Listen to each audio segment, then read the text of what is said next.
I drove slowly down Maple Crescent, trying to ignore the tightness in my chest. Every house looked the same. 2-story colonials painted in varying shades of beige, grey and white, all with manicured lawns and identical mailboxes perched at the curb. It was the kind of neighborhood I'd dreamed about when I was younger. Safe, quiet, perfect for a fresh start. Beside me, Oliver hugged his stuffed rabbit and stared out the car window. At 6 years old, my son had always been a bundle of energy, but now he sat unnervingly still. His big brown eyes followed the passing houses, as if committing them to memory. "How are you feeling, kiddo?" I asked, keeping my tone light. He sat quietly for a moment longer, deep in thought, then turned to me. "The houses are too close together." I chuckled, though his observation was true. "That's what makes it cozy. We'll have neighbors close by if we need help." Oliver frowned but said nothing else. His fingers tightened around the rabbit's floppy ears. When we finally pulled into the driveway of 204 Maple Crescent, I parked the car and shut off the engine, taking a moment to breathe. The house was modest, but had potential. Fresh white siding, dark blue shutters, and a small porch with enough space for a bench and a few plants. It was a house where we could heal, where I could finally move past the divorce and give Oliver the stability he deserved. "You ready to check it out?" I asked. Oliver shrugged and stepped out of the car after me. He stopped on the walkway, staring up at the house. "Do you like it?" I prodded gently. "It's okay," he said, his voice quiet. I chose to interpret that as a good sign. The movers came and went, leaving stacks of cardboard boxes in their wake. Oliver helped unpack his room, placing his favorite books on the shelves and lining his toy dinosaurs along the windowsill. I tried to make things feel normal, even fun, but I could tell he wasn't fully present. His attention kept drifting to the window, his small frame silhouetted against the late afternoon light. "Everything okay?" I asked, peeking into his room. He turned to me with a hesitant nod, then pointed out the window. "There's a lady across the street. She's just standing there." I walked over to see what he was talking about. Across the road, a woman stood on her porch, staring directly at our house. Her grey hair was tied back in a loose bun, and she wore a faded floral dress. She didn't move, didn't wave, didn't smile, just stood there watching. I gave a quick wave, hoping to break the awkwardness. She didn't respond. Instead, she turned slowly and disappeared into her house without a word. "She's probably just curious about the new neighbors," I said, though her behavior left me unsettled. I ruffled Oliver's hair. "Let's focus on getting your room set up." That evening, I took Oliver to explore the neighborhood. The streets were eerily quiet, with no kids playing outside and only the occasional dog barking in the distance. The few neighbors we encountered were polite but strangely distant. At one house, a man in his 50s answered the door after my knock. He smiled, but it didn't reach his eyes. "Welcome to the neighborhood," he said flatly. "Let us know if you need anything." "Thank you," I replied, trying to sound cheerful. "We're looking forward to settling in." He nodded once and closed the door before I could say anything else. The most memorable encounter was with an elderly woman named Mrs. Landry, who lived 2 doors down. Upon seeing us, she shuffled out onto her porch, leaning heavily on her cane. "Welcome," she said, in a voice as thin as paper. Her watery blue eyes darted toward my house. "Keep your curtains drawn after dark, dear. It's better that way. I blinked, unsure how to respond. Why is that? Mrs. Landry's gaze shifted back to me, and she gave a small, almost imperceptible shake of her head. Just do as I say, she muttered before retreating inside. Later that night, as I tucked Oliver into bed, he asked, "Why did that lady say to keep the curtains closed?" "She's probably just being cautious," I said, brushing his hair back. "Maybe it's to keep the house cooler or for privacy. Don't worry about it." "But she sounded scared," Oliver said, his eyes wide. "Do you think she's scared of the window people?" I frowned. "Window people? What do you mean?" Oliver hesitated, clutching his rabbit closer. "Never mind." I wanted to press him, but he looked so small and tired, his dark curls falling messily across his forehead. I kissed his cheek. "Good night, buddy. Sweet dreams." "Good night, Mom," he murmured, though his gaze lingered on the closed curtains. I spent the next few days unpacking while Oliver adjusted to his new school and settled in. The house began to feel more like home, but the odd encounters from our first night haunted me. The neighborhood felt too quiet, as though something unseen hung in the air. Then the noises began. It started as faint creaks in the walls, easily dismissed as the sound of the house settling. But they grew louder, more deliberate, soft thuds that seemed to move from one side of the house to the other. At first, I ignored them, chalking it up to my imagination. But one night, as I lay in bed, I heard the unmistakable sound of footsteps in the hallway. They were slow and deliberate, stopping just outside my door. I sat up, straining to hear. Nothing. When I opened the door, the hallway was empty. By the weekend, Oliver's unease had grown more noticeable. He spent more time in his room, drawing quietly at his desk. When I asked what he was working on, he would shrug and hide the papers from view. "Can I see?" I asked one evening, kneeling beside him. Reluctantly, he handed me a sheet of paper. My stomach dropped as I took in the image. It was a crude drawing of a figure standing at a window, its limbs too long and its head too large. Its eyes were hollow circles, staring out blankly. "Who's this?" I asked, trying to keep my voice steady. Oliver shifted uncomfortably. "The window people." "Why do you call them that?" "Because that's what they are," he said matter-of-factly. "They live in the windows. They watch us." I forced a smile. "It's just your imagination, sweetheart. There's nothing to worry about." But as I tucked him into bed that night, I wasn't so sure.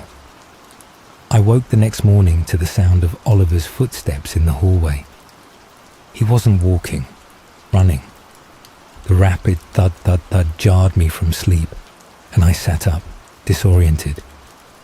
"Oliver," I called. No answer. I climbed out of bed, the wooden floor cold beneath my feet, and found him standing in the living room. He was at the front window, his small body silhouetted against the pale morning light. "Oliver, what are you doing?" I asked, rubbing sleep from my eyes. "They're still there," he whispered. I followed his gaze, my stomach twisting with dread. Across the street, in the same house where the old woman had stood days earlier, a figure stood perfectly still at the window. It wasn't the old woman this time. It was taller. Too tall, in fact, and impossibly thin.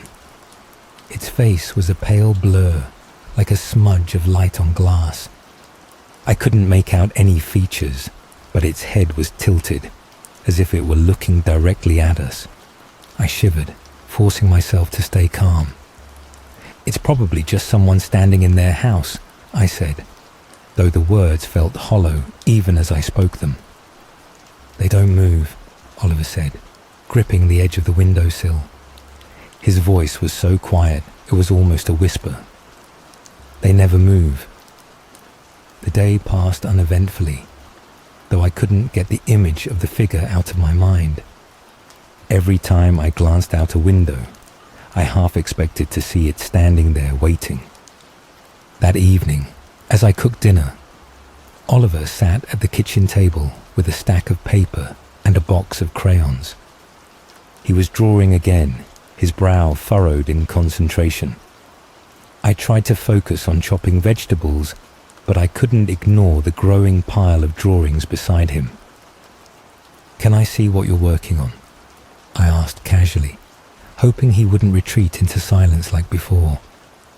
To my surprise, he handed me one of the pages. My hands trembled as I looked at the image. It was another figure, this one even more grotesque than the first. Its limbs were impossibly long and bent at strange angles, and its eyes were empty black circles. It stood at a window, just like the one in our living room. "Why do you keep drawing these, Ollie?" I asked, trying to keep my voice steady. "Because they're real," he said simply.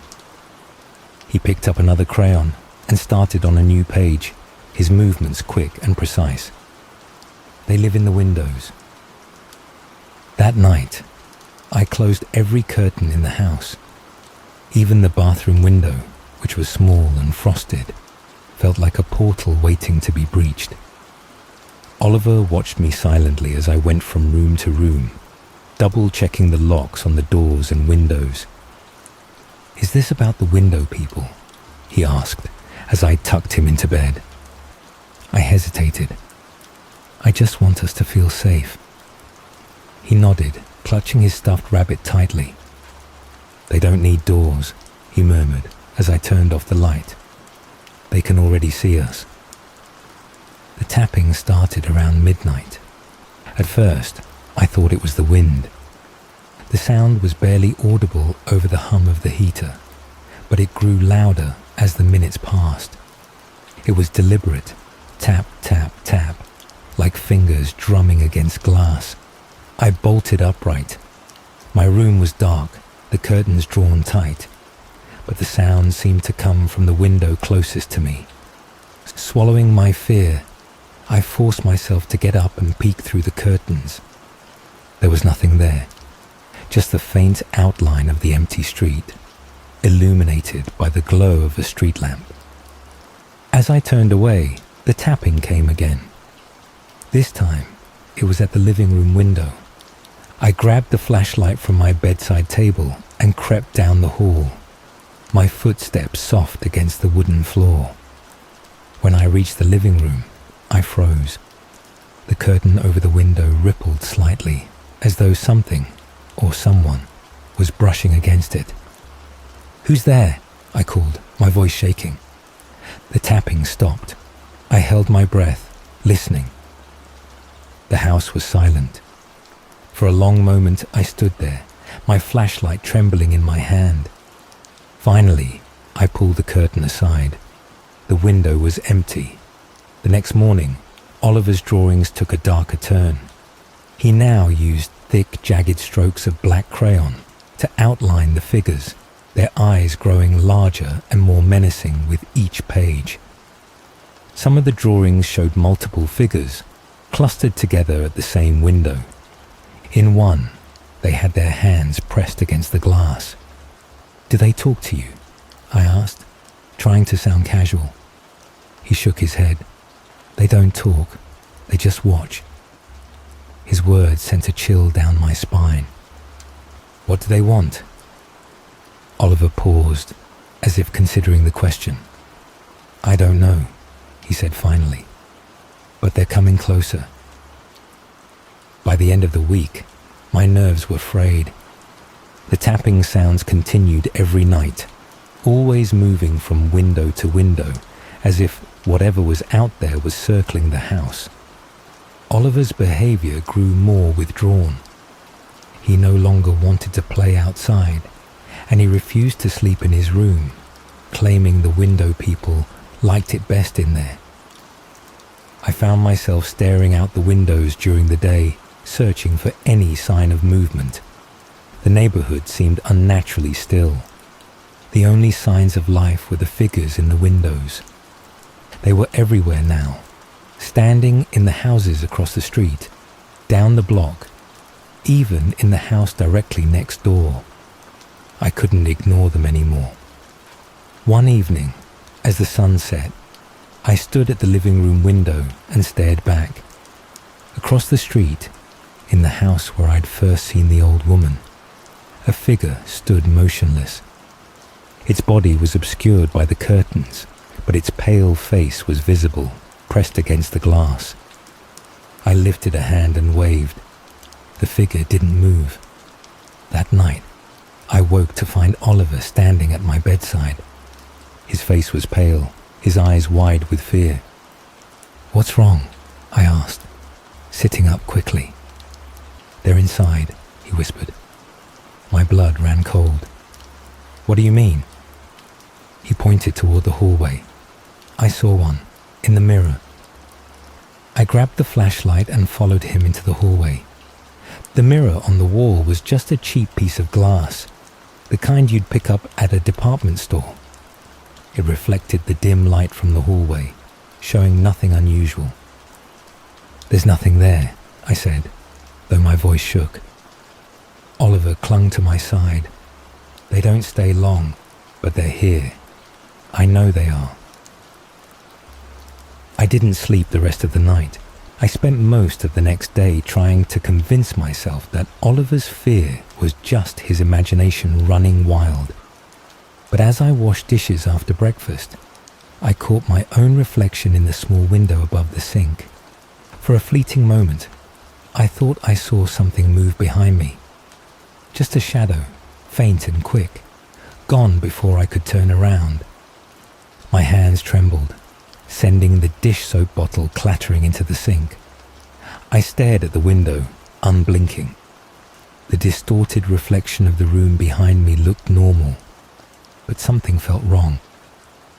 For the first time since moving in, I left the dishes in the sink and went to sit in the living room, drawing all the curtains tighter. I decided to seek answers. I couldn't keep living like this, jumping at every shadow, ignoring the sense that the house itself had started to betray me. Maybe the neighbors knew something. Maybe they'd seen the figures too. Oliver stayed in his room, reluctantly agreeing to watch a cartoon while I went next door. A young couple lived there. I'd seen them moving groceries inside the week before, though I hadn't caught their names. When I knocked, the door opened just enough to reveal the man's face. He was in his 30s, clean-shaven, and pale as paper. "Hi, I'm your neighbor," I said quickly, hoping to disarm the tension. "I wanted to ask if you've noticed anything strange lately. At night, maybe." His gaze darted past me toward my house. For a second, I thought he was going to slam the door in my face, but instead, he leaned closer. "They're watching you, aren't they?" he whispered. The words hit me like a punch to the chest. I opened my mouth to respond, but he cut me off. "Don't leave the house after dark," he said, "and don't look at them for too long." "Why? Who are they?" I demanded, gripping the edge of the door. "Why are they watching my house?" His face twisted, as though he was struggling to decide whether to say more. Finally, he shook his head. "It doesn't matter. Just keep your curtains closed. That's the only thing that helps." Before I could press him, the door shut in my face. I returned home, feeling no closer to the truth. Oliver was at the dining table, drawing again, his focus so intense that he didn't notice me walk in. I watched him for a moment, my stomach tightening as I saw what he was working on. This time, the figures weren't standing at windows. They were inside the house. My throat felt dry. "Oliver," I said softly, He looked up, startled. His crayon slipped, leaving a jagged black streak across the paper. "I didn't hear you." I sat down across from him, trying to keep my voice calm. "Why are they inside now? Did you see them?" He hesitated, his small hands twisting the crayon in a nervous rhythm. "I think they were always inside," he whispered. "I just didn't notice before." Something cold settled in my chest. I reached across the table and touched his hand. "It's just your imagination," I said, but the words felt hollow. That night, as I passed the hallway mirror on my way to bed, I saw it again. A flicker of movement in the glass. I froze and turned slowly to face the mirror. There was nothing there. But as I stood staring at my reflection, I got the overwhelming sense that something was just out of sight, waiting for me to look away. Over the next few days, Oliver's behavior grew stranger. He refused to sleep in his room, insisting that the window people liked it best in there. He started having nightmares, waking up screaming about shadows crawling across the walls. I tried everything, nightlights, lullabies, even letting him sleep in my bed, but nothing calmed him. Every morning, he was more withdrawn and exhausted, his drawings darker and more disturbing. In one, a figure with impossibly long arms reached through a window to grab a child. The black crayon lines were jagged and heavy, as though Oliver had pressed down with all his strength. "Why do you keep drawing these?" I asked one afternoon, holding up the latest page. "Because they're real," he said simply, "and I don't want to forget what they look like." His answer made my stomach turn. "What do they look like to you?" I pressed. "Can you describe them?" He frowned as though searching for the right words. "They're blurry, like they don't fit here. Their arms and legs don't move right. And their faces..." He trailed off, his expression darkening. "They don't have faces, just holes where the eyes should be." I hugged him tightly, fighting the growing dread that had taken root in my chest. "You're safe, Ollie, I promise." But as I rocked him in my arms, I wasn't sure if I believed it. The final straw came late one night. I woke to the sound of soft footsteps in the hallway, too heavy to be Oliver's, but too light to belong to anyone else. My entire body tensed, and I lay still, listening. The footsteps stopped outside my bedroom door. "Who's there?" I whispered. There was no reply. Slowly, I got out of bed, grabbing the flashlight from my nightstand. My hand shook as I opened the door and shone the beam into the hallway. Empty. I let out a shaky breath and stepped into the hall. The house was quiet, the only sound the creak of the floorboards beneath my feet. But as I approached the mirror hanging on the wall, a chill ran down my spine. There in the glass was a shadow. It wasn't mine. The shape was tall and thin, its edges fuzzy and indistinct, as though it didn't belong in the reflection. Its head tilted slightly, and though it had no eyes, I could feel it staring at me. I stumbled back, nearly dropping the flashlight. The figure didn't move. It just stood there, watching. In a panic, I grabbed the mirror off the wall and smashed it against the floor. The glass shattered, scattering jagged pieces across the hardwood. My chest heaved as I stared down at the shards, but the shadow was gone. Oliver appeared in the doorway, his face pale. "Mom," he asked, his voice trembling. "What's wrong?" I crouched down and pulled him into a hug, hiding my own fear behind a forced smile. "Nothing, sweetheart," I lied, holding him close. "Just go back to bed." I woke to the sound of Oliver's voice. "They're here," he whispered, his small hand shaking my shoulder. The room was dark, the air heavy with the stillness of the night. I turned on the bedside lamp, casting a warm glow that barely reached the corners of the room.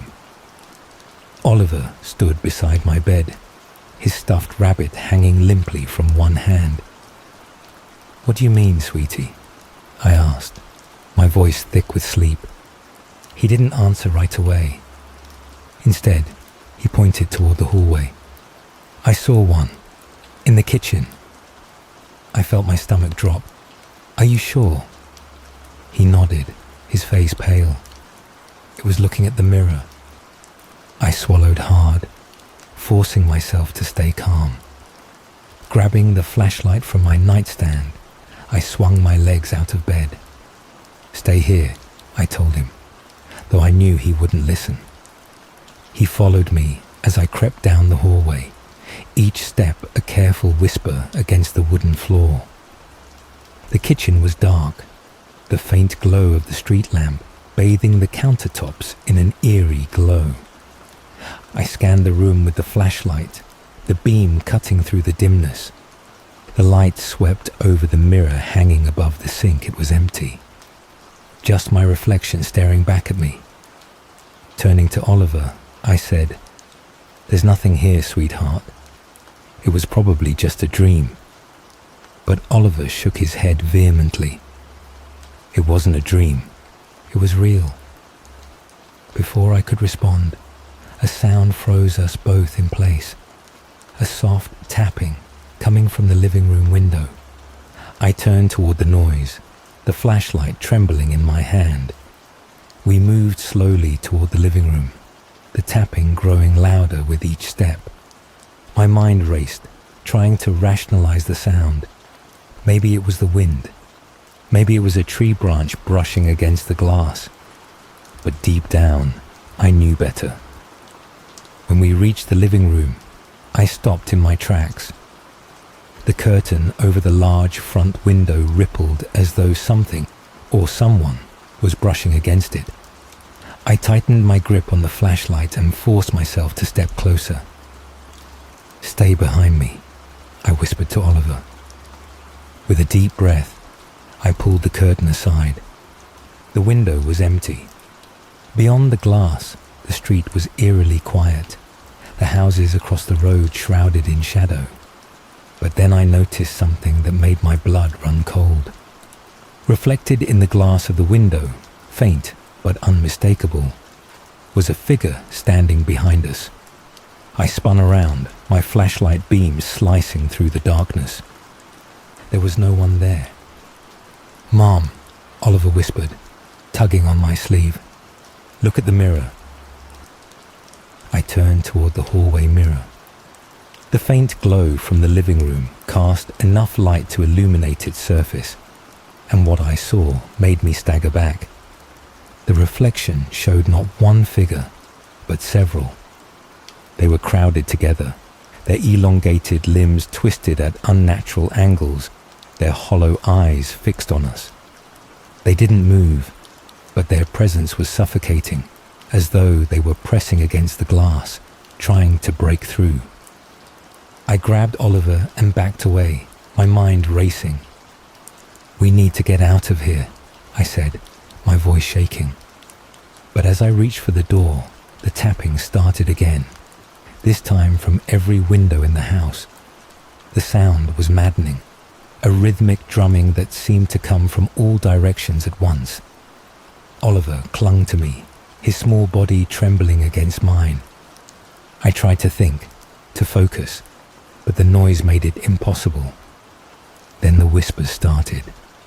They were faint at first, barely audible over the tapping, but they grew louder with each passing second. It wasn't a language I recognized, more like a low, guttural hum that resonated deep in my chest. I turned to Oliver. "Close your eyes," I told him. "Don't look at them." He obeyed, squeezing his eyes shut and burying his face in my side. I pulled him close and scanned the room, searching for anything I could use to protect us. My eyes landed on the hallway mirror, its surface rippling as though it were made of water. One of the figures stepped forward in the reflection. Its limbs stretched unnaturally, its head tilting as it placed a spindly hand against the glass. I felt an overwhelming sense of dread, as if the air itself had turned toxic. The figure's hand pressed harder, and a faint crack appeared in the mirror. "No," I whispered, backing away. "No, no, no." But the crack spread, spider webbing across the surface. The tapping grew louder, more frantic, and the whispers rose to a deafening crescendo. I knew we didn't have much time. I grabbed a blanket from the couch and threw it over the mirror, blocking the reflection.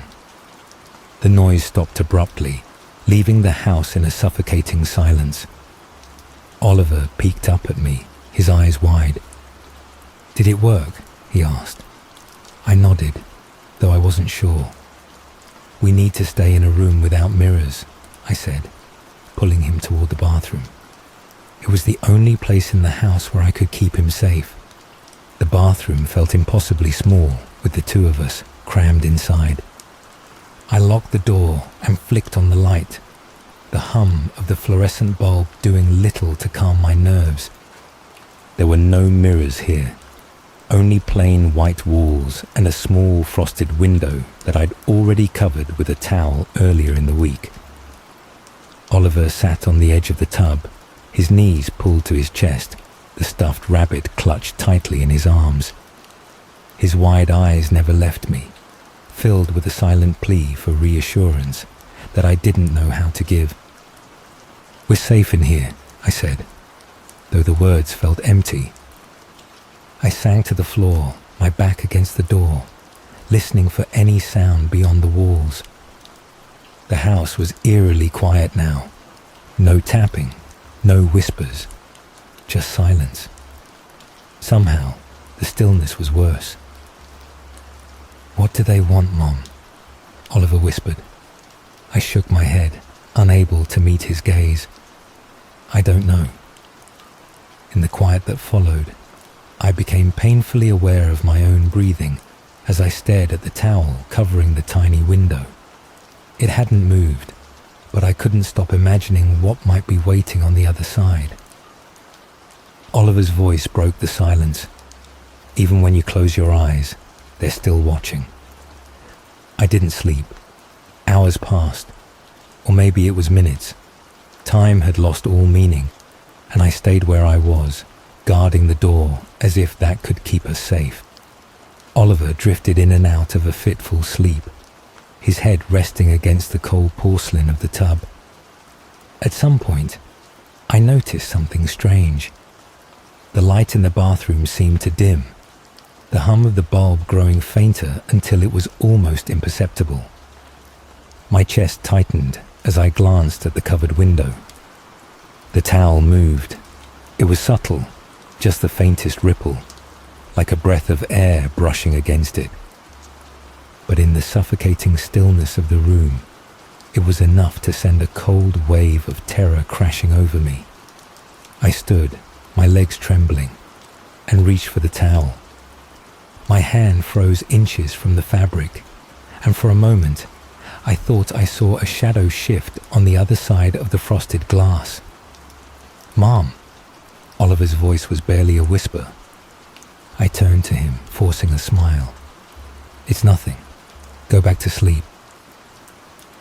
But when I turned back to the window, I saw it. In the reflection of the faucet, faint but unmistakable, was a face. Not mine. Not Oliver's. It was one of them. Its hollow eyes stared at me, unblinking, as its distorted mouth twisted into something that might have been a smile.